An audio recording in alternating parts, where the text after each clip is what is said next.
마지막 어린이입니다. 어린이날은 근데 중학교에도 다 쉬잖아. 아니, 선물도 받잖아 중학생도. 그럼 선물 주세요. 엄마한테 달라고. 주세요. 산타클로스 할아버지한테 달라고 그래. 산타클로스 아버지. 자, 122페이지 해수의 순환 볼게요. 여기는 어려운 건 아니고요. 용어 정리가 해야 돼요. 용어만 어려워. 용어만 잘 정리하시면 되고요. 아무래도 한자들이 많기 때문에 용어 정리만 하시면 돼요. 자, 해류라는 거는요. 해류는 바다의 흐름을 말하는 거예요. 그죠? 바다 해, 그 다음에 흐를 유자예요. 그래서 해류는 바람 때문에 생기는 바다의 흐름을 말하는 거예요. 해수의 흐름을 말하는 거다. 그리고요. 지속적으로 부는 큰 바람들이 있는데 큰 바람 때문에 발생해요. 자, 해류의 발생 원인은 지속적으로 부는 바람 때문이다. 거기다 밑줄에 놓고요. 해류는 크게 두 가지로 나눌 수 있는데 따뜻한 바다, 난류랑 그다음 차가운 바다, 한류라고 하고요. 한룡 그거 아니에요? 그 케이팝 한류 말고 아, 따뜻한 날짜 써서 온난화 갈 때 난류 따뜻한 바다가 되고요. 한류는 차가운 한자 써서 찬바다, 따뜻한 바다, 찬바다. 아시겠죠? 네, 우리나라 주변에 해류를 보시면요. 우리나라 주변의 해류는 이제 크게 난류가 많은데 그 영향은요. 크로시오 해류 때문이에요. 밑에 이제 동그라미를 쳐놓으세요. 크로시오 해류라고 동그라미 쳐놓고요. 이제 크로시오 해류는 태평양에서 서태평양을 흐르는 이제 큰 해류가 있는데 그게 크로시오 해류가 되겠고요. 해류는 우리나라 주변만 알면 되잖아요, 그죠?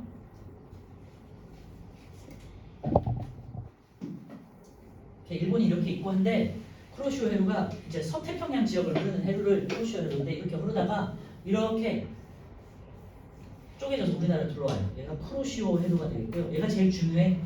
크로시오 해류인데 얘가 따뜻한 성분이기 때문에 난류라고 해요. 그래서 얘가 가장 중요해. 크로시오 해류. 얘가 갈라져서 동쪽으로 오는 애는 동한 난류. 그 다음에 서쪽으로 가는 애는 황해 난류. 이렇게 구분할 수 있고요.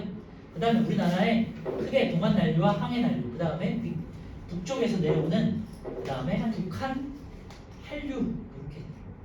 근데 북한 한류의 뿌리는 연해주, 한류 이렇게 이어지는데 요거 세 개만 알면 돼요. 항해 난류, 동한 난류, 북한 난류. 그런데 더 중요한 거는 이 뿌리가 되는 크로시오 해류. 아시겠죠? 그래서 크로시오 해류 자체가 난류이기 때문에 우리나라 주변에는 어떤 해류? 한류보다는 난류가 주거든요. 아시겠죠? 그 다음에 우리가 얼핏 생각하기에 서해가 동해보다 따뜻할 것 같잖아. 아니? 그런데 생각보다 동해가 따뜻해. 그 이유는 난류가 많이 흐르기 때문에. 아시겠죠? 네. 근데 저 북한 한류에서 북한 한류. 북한 한류 저게 동쪽 아니에요? 동쪽이죠. 근데 동쪽이 더 따뜻해요? 내가 말했잖아. 크로시오 해류 자체가 난류이기 때문에 따뜻한 바다가 흘러서. 아니 근데 그냥 한류랑 난류랑 부딪히면 누가 이겨요? 많은 쪽이 있겠지. 근데 저 크로시아는 반 나눠져 있는 거 북한 한류는 얘가 사람들. 우리 양이 많아. 왜냐면 태평양 쪽에서 오는 거잖아. 얘는 좁은 지역에서 이렇게 내려오는 거. 그리고 아까 제가 말했잖아요. 여름에는 동안 난류가 세. 그래서 북쪽으로 올라가. 그러면 겨울에는 얘가 조금 더 세겠죠. 그럼 남쪽으로 내려오고. 오케이? 그래서 얘가 합쳐지는 게 이제 조경수역이라는 건데 바로 밑에 나와요. 자, 그래서 크로시오 해류라고 별별 쳐놓고요. 북태평양에 있는 서안을 따라서 이제 흐르는 난류가 되겠고 우리나라 주변 난류 혹은 해류의 근원이 돼요. 거기다 밑줄에 놓으세요. 동해 난류, 동안 난류, 항해 난류의 근원이기 때문에 가장 중요해요. 황해 난류는 황해 난류, 동안 난류 넘어가고요. 연해주, 한류, 그다음 북한 한류 이런 게 있다. 자꾸만 참고하세요. 어쨌건 동안 난류의 위치만 이제 왼쪽 그림에서 확인하시고 우리나라에서 동안 난류가 생각보다 난류가 많기 때문에 동쪽이 생각보다 따뜻하다. 알겠죠? 자, 마지막에 이제 밑에 조경수역 별표 쳐놓고요. 난류와 한류가 이 만나는 지역을 조경수역이라고 해요. 그래서 여기가 섞이는 이 지역 있죠? 여기를 조경수역이라고 하고요. 자, 한류는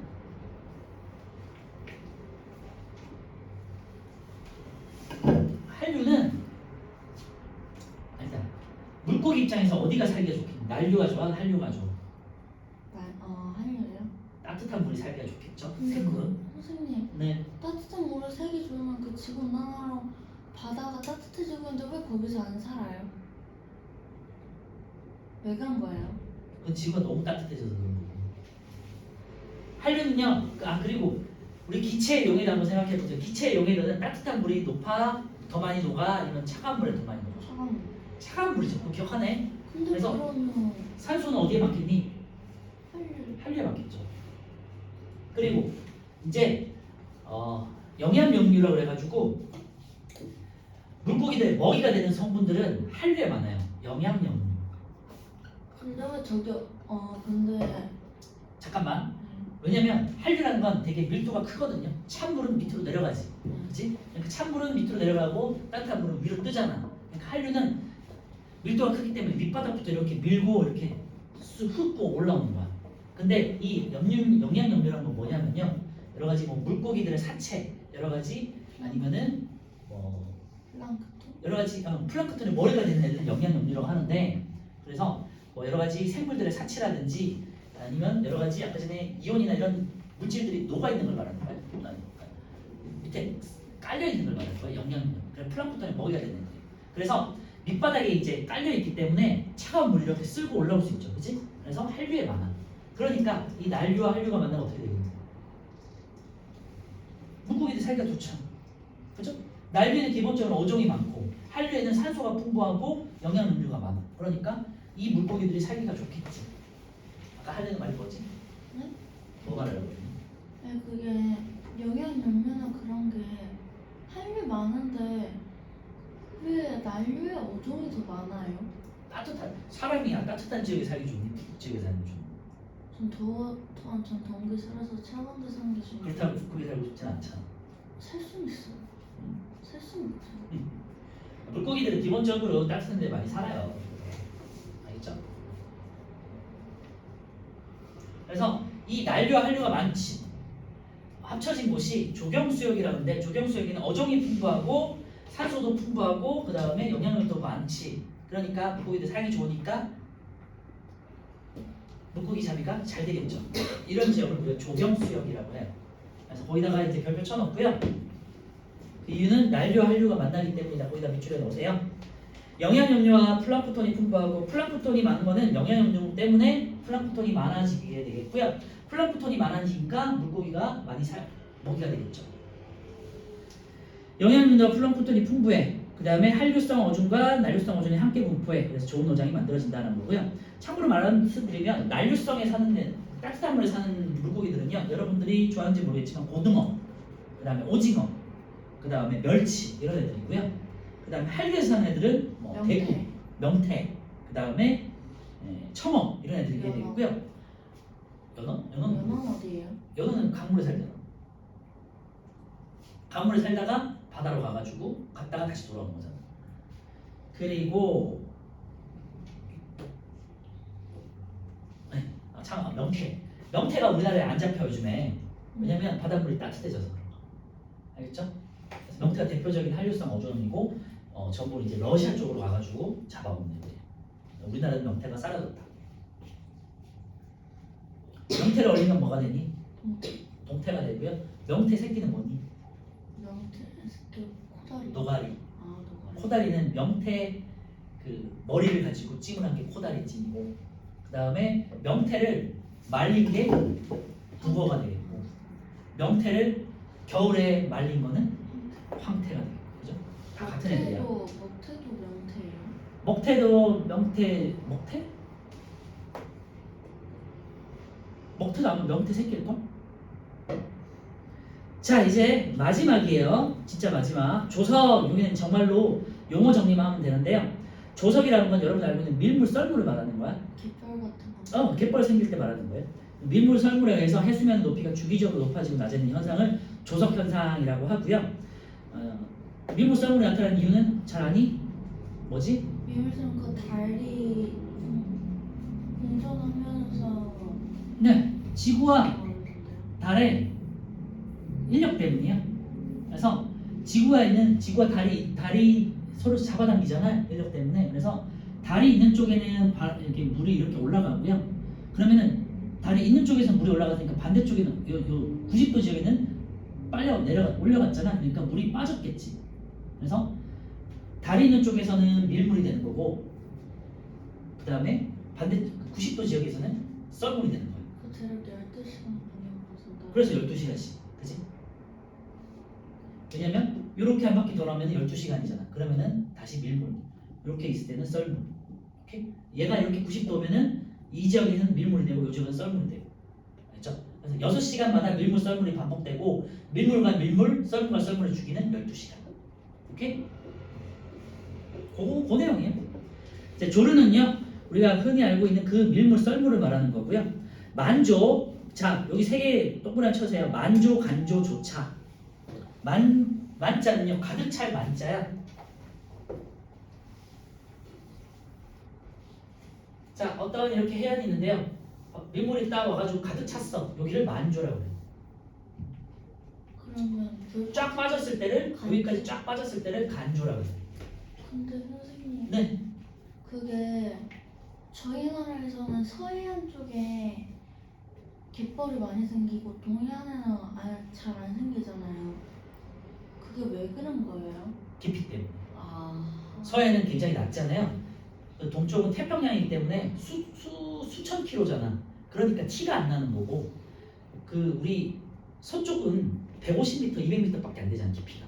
그러니까 물이 양이 적으니까 그 차이가 되게 커 보이는 거지, 그지?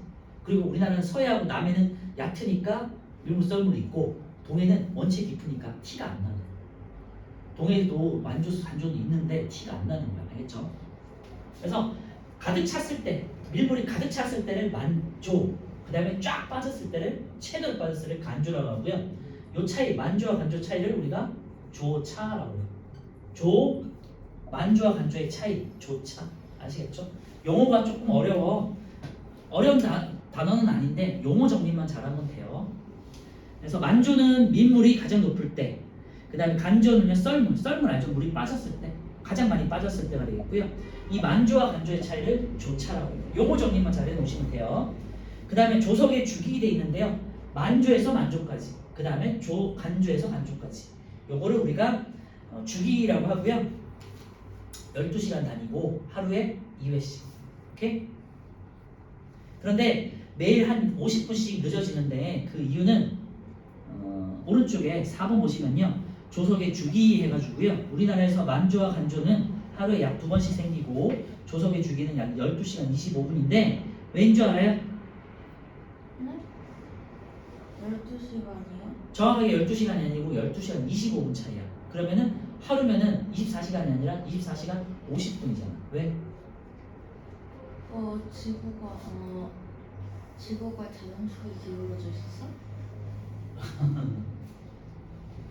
얼핏 한 50% 맞았나? 네?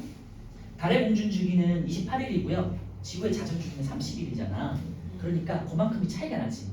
그래서 하루에 1시간당 13도씩인가 차이가 나요. 13도가 아니라 하여튼. 그래서 지구의 자전 주기와 달의 공전 주기가 차이가 나가지고 정확하게 12시간은 끊어지는 게 아니라 50분씩 늦어진다. 아시겠죠? 자, 오른쪽 5번 보실게요. 한 달 동안 해수면 높이의 변화가 돼 있는데 사리와 조금도 있어요. 사리는요, 조차가 가장 큰, 아까 전에 만조와 간조의 차이가 조차였잖아. 조차가 가장 클 때가 사리. 그 다음에 만조와 간조의 조차가 가장 작을 때가 조금. 말 그대로 조금. 조금. 작다고요. 알겠죠? 사리는 만조차가 클 때, 그 다음에 조금은요, 만조차가 작을 때 조금. 용어가 어렵죠? 그리고 사리와 조금은 한 달에 약 2번씩 생긴다. 자, 이제 마지막 122페이지 2번 조석 현상의 이용을 볼 건데요. 조차가 큰 지역은 우리나라에서 서해안이 크고 동해안에서도 잘 눈에 띄진 않지만 있다라는 것만 참고해 주시면 될 것 같고요. 조석 현상의 이용, 기본적으로 우리 갯벌 생각하시면 되겠죠. 간조 때 넓게 드러난 갯벌에서 뭐 조개나 뭐 낙지나 이런 것들 해산물을 캘 수 있다는 거. 두 번째, 조차를 이용해서 우리가 조력 발전. 조차라는 건요, 아까 전에 물이 들어왔다가 빠지는 거잖아. 이 물의 흐름을 통해 가지고 터빈을 돌려서 발전하는 방식이 조력 발전이에요. 그런 게 있구나 정도만 기억하시면 되고요. 조류를 이용하는 것도 조류 발전. 조류는 이렇게 물이 그냥 흘렀다가 빠졌다가 하는 거 말하는 거 조류 발전이라고 하고요. 해안가에 돌담이나 그물을 세워두고 조류를 이용해서 물고기 잡는다. 이게 이제 전통적인 물고기 잡는 방식이겠지. 아직도 뭐 제주도나 뭐 어디 뭐 남쪽 지역 같은 경우는 그 갯벌 있는 지역 같은 데는 돌담을 쌓아가지고 물이 들어왔다가 빠졌다가 이용해가지고 고기를 잡더라고요. 마지막 살일 때 간조가 되면요. 살이라는 건요. 조차 가장 클 때를 말하는 거야. 살일 때 간조가 되면 특정 지역에 바닷길이 열린다. 이런 거 잘 알죠? 어디 어느 섬이냐? 진도라든지 실미도라든지 여기 인천 같은 데 가시면 바닷물 빠져가지고 섬에 이제 걸어갈 수 있을 때가 있잖아요. 그치? 네.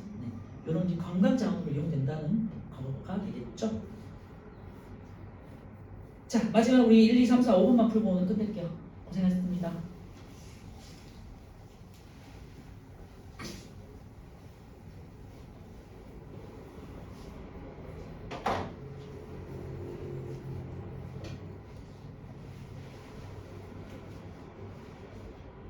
다음 주는 뭐 잘 모르겠는데 여러분들 놀러 가겠죠? 아무래도 놀러 가시면 전 영상으로 할 테니까 필요하신 분들은 영상으로 찍고 못 오시는 분들은 학원에 말씀해 주시면 네, 영상 대체되니까 참고해 주세요.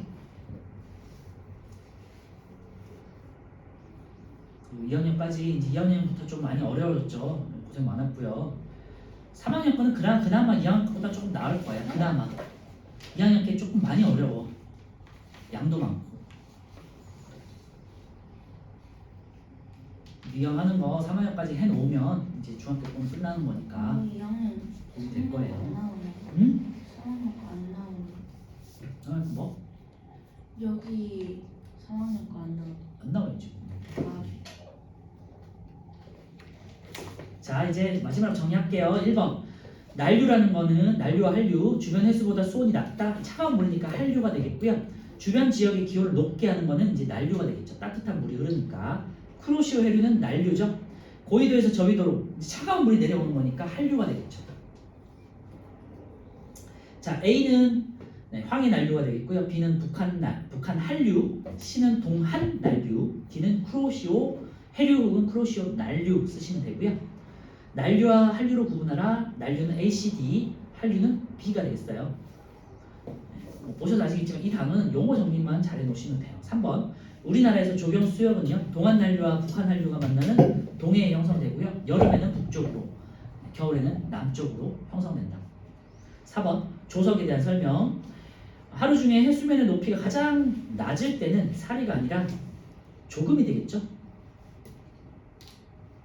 해수면의 높이가 가장 낮을 때 간조가 되겠다. 간조. 그 다음에 만조와 간조의 높이 차는 조차라고 하죠. 5가 되겠고요. 만조와 간조는 하루에 약 2번씩 12시간 주기로 생긴다. 5가 되겠고요. 한 달 중 만조와 간조의 해수면의 높이 차가 가장 작을 때를 조금. 자, 우리나라에서 조차는 어느 바다에서나 각게 나타난다는데요. 서해안이 크고 남해안이 가운데, 그 다음에 동해가 적죠. X. 조차가 작은 지역에서는 조력발전소를 건설되는데 조차가 큰 지역이 이제 밀물과 썰물이 커야 터빈을 많이 돌릴 수 있겠죠. 그래서 X가 되겠고요. 조차가 큰 지역에서는 간조 때 갯벌이 드러나서 조개나 뭐 해산물들을 캘 수 있죠. 맞고요. 살이일 때 만조가 되면요 바닷길이 열리기도 한다가 되는데 간조가 됐을 때, 간조라는 게 물이 빠졌을 때죠. 만조는 물이 들어왔을 때니까 X. 그래서 용어 정리 잘 해놓으시면 될 것 같고요. 뒤에 있는 뭐 내신 숙수 요 문제도 어차피 개념 정리하는 거니까 꼭 한번 풀어보세요. 아시겠죠? 고생 많았고요. 2학년 것까지 잘 우리 마무리했는데 힘들겠지만 3개월만 더 힘내서 해보시면 좋을 것 같아요. 다음 주는 우리 혹시 못 온 친구들은 어린이날 잘 보내고 주말 잘 보내요. 고생했어.